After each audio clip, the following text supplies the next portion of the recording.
Welcome to the Stephen Mansfield audio podcast.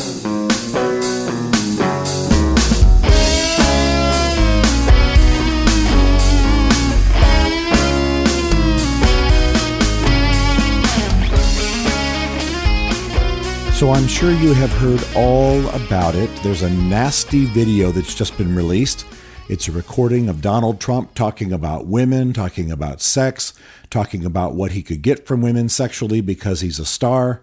All of this was recorded on a bus during a time he was working on a soap opera back in 2005. It's just been released. There's astonishing outrage. People are talking about him needing to resign. They're talking about Pence possibly resigning as his vice president, and it has created quite a stir. So let's talk about what this means. Let's talk about what it's likely to mean in the election. Let's talk about what it means for our country. Let's talk about what it means for us. First of all, it's important to make clear that none of this is that big a surprise. It's horrible. It's nasty. It's disgusting. But quite frankly, this is Trump. You can go online, and I don't recommend that you do, but if you need to be informed, you can go online and watch Trump doing interviews with Howard Stern, talking in the nastiest terms about his own wife, talking about his sexual exploits during the 1980s, talking about sexually transmitted diseases and what kind of positions he likes and all kinds of things like that. He brags, even in his best-selling book, about his sexual peccadillos and preferences and betting married women, etc. This is who Trump is, and he has never said anything else. I'm not defending him in saying this. I'm saying that the outrage industry is a little bit hypocritical to get upset about this now. People who have endorsed him, people who were on his campaign committees, people who have spoken for him, to now act like this is a surprise is a little bit strange, frankly, because this has always been who Trump is. He's never hidden it. He's never claimed a conversion experience. He's never claimed to be that different from this man. In fact, I think he's actually confused by the uproar because this is always who he has been. And even the people who are now acting outrage, some of them have talked to him about in these same terms, have discussed women in these same terms. So please be clear. I'm not defending him.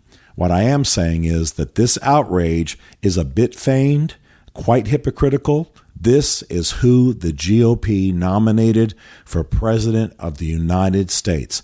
This is who angry people on the right nominated for president of the United States. He is a man without moral compass. He is a man who talks and behaves this way. He is a man who conducts himself in such terms. So for a few sexual statements recorded on a bus 11 years ago to have this much impact and to be discussed this much is a little bit agenda-driven, and we all ought to know it.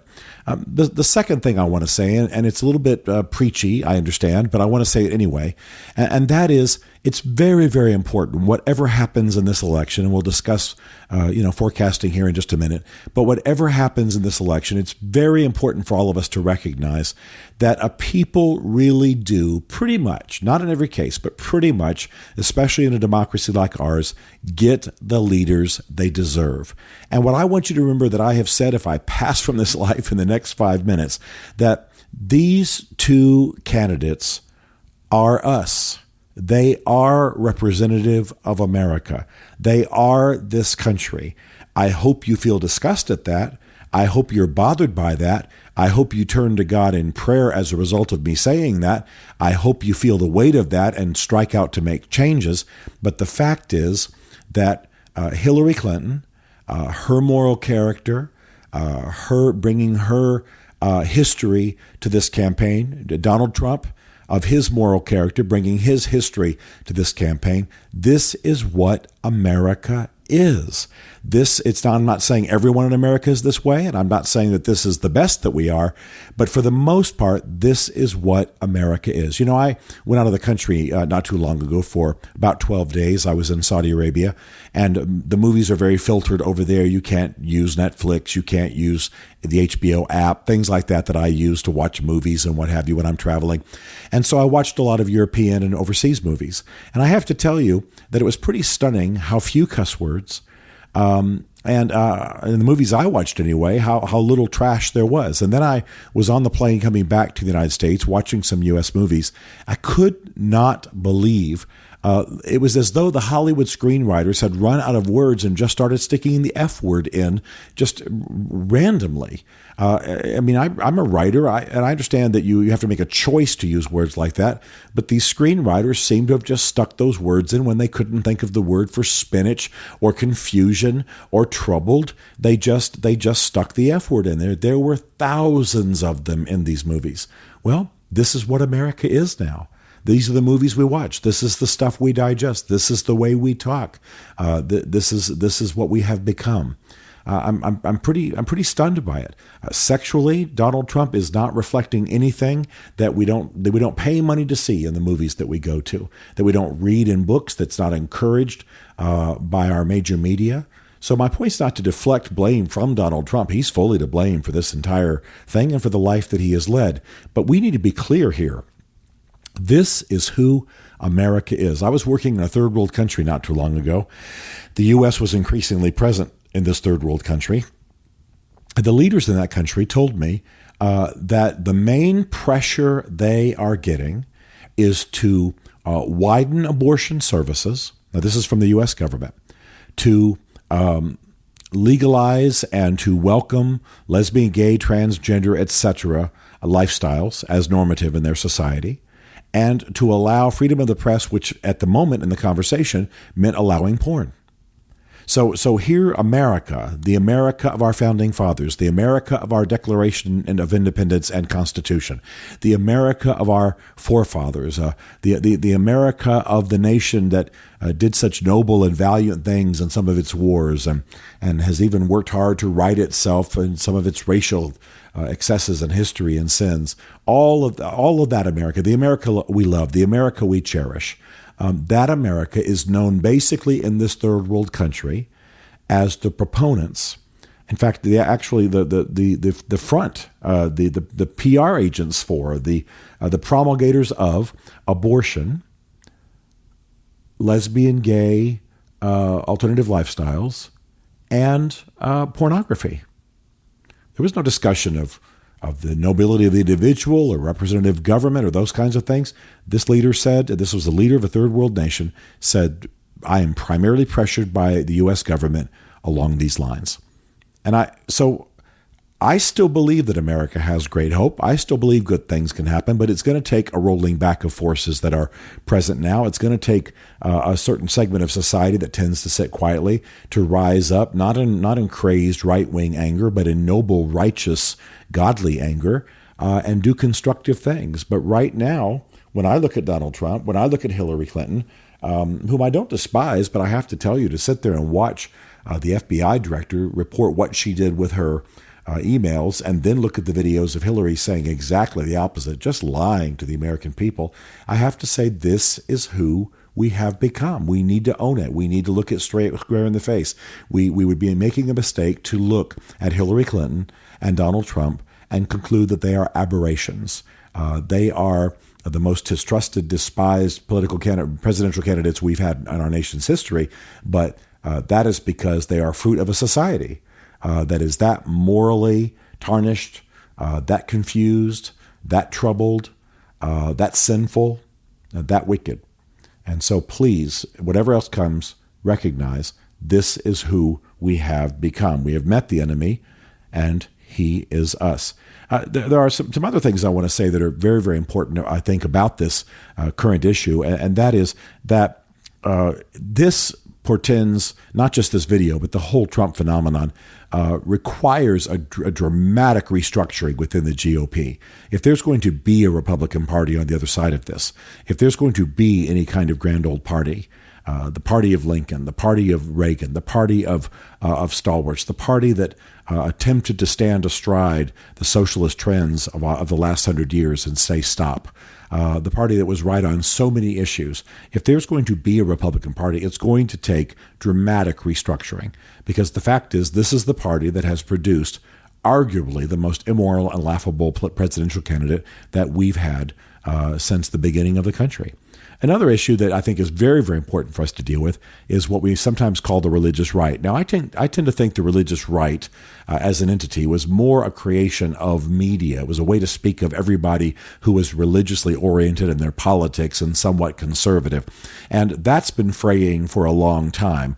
If you look at who the main religious leaders in this country have endorsed in the last presidential elections, you'll see that we've come a long way from when Jerry Falwell could endorse a candidate and 80% of the evangelicals in this country followed suit. The evangelicals have become far more diverse. The religious right coalition, so to speak, no longer exists. You have conservative Catholics, you have conservative evangelicals, you have conservatives of other faiths, but you do not have a monolithic religious right. To the extent that it still exists and to the extent that it's still attempting to sound its voice, I'll tell you it's very, very compromised by the Trump candidacy and the religious leaders who endorse him. I'm frankly disgusted that a man I like, the current Dr. Falwell, who's the son of Jerry Falwell, current president of Liberty University. Many of my relatives went to Liberty University. I speak there. I've encouraged many people on faculty there, and many of my people listening to this podcast are Liberty University students and faculty. But I'll have to say I'm saddened that without much filtering, without much caveat, that Dr. Falwell, the current Dr. Falwell, endorsed Trump and did so pretty blindly. I think that what we have called the religious right, the coalition of politically active conservative, faith-based conservative people in America, is going to have to repent. It's going to have to look at itself honestly. It's going to have to see where it has been more power broker than profit, where it's been more about wielding power and defeating the other side than it has been about God's will or divine purposes, and certainly about some of the primary issues described in Scripture, like the poor and justice and things of that nature. Race should not have to come alone as a topic from the left. Race should not be raised mainly by angry college students who are of darker skin, like those who have been shot illicitly by police recently and mistreated. Race should be an issue that we're discussing from the white right, so to speak. I mean that to make a sarcastic point, not to be racist. It should be coming from people who take hold of Jesus. It should be coming from people who are faith-based. It should be coming from people who share a Judeo-Christian heritage. It shouldn't be something that should only come out of crisis and only coming from the left. The same is true of hunger. The same is true of the cause of the poor. The same is true of justice and laws and the courts. All of this should be growing organically from a faith-based conservative movement, and joining, by the way, with a faith-based, more left-leaning movement. And it's time for a serious reconsideration of those things. Now, it's hard to predict the future, and I don't claim to be any kind of a prophet, but I have always said from the beginning of this presidential election, once we got basically stepped into it, that Hillary Clinton was going to win this election. I've said it in this podcast. I've said it on international television. I've said it in the things that I write. I believe that Hillary Clinton is going to win this election, and I believe it even more so now. Many people are backing away from Donald Trump. He's not shown any kind of statesmanship or any kind of ability to conduct himself with the kind of nobility that a U.S. presidency warrants. I certainly don't think that Hillary Clinton wields that kind of statesmanship or that kind of nobility either, but her campaign is just better organized. She's experienced. She's got it more together in terms of her political presentation. There are still 2 debates to go. We'll find out what happens. But the reality is I have always expected that she would win. There is one other possibility, and I do not know what the legalities are. But if Mr. Trump would realize that he's made a disaster of this campaign and is about to lose, I imagine it could be done that the Republican Party could nominate another candidate. I don't know the mechanics of that. It may be already over, but perhaps there's some smoke-filled room wrangling that could get Mr. Trump to step down and for Mr. Pence to take the lead. And I think right now, given his debate performance, people would embrace that. I doubt it can happen. I doubt it's even legal. But this campaign has become such a farce that I know that many people in the Republican Party are thinking in those terms. So there's a great deal of hypocrisy about the stir and the brouhaha going on about this video. This is who this man has always been.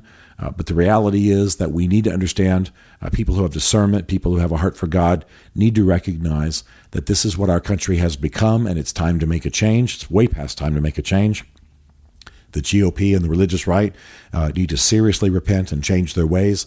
But right now, we're probably heading into 8 more years of Hillary Clinton, and people need to understand that they can still make a change, that this country still has a great deal of good and nobility, but it's going to be happening in networks. It's going to be happening at the local level far more. It's going to be happening at the state level, and that's where we need to turn our attention. So buck up. Things are dirty. Things are bad. Things are sad. Things are very wicked on the national stage right now and internationally.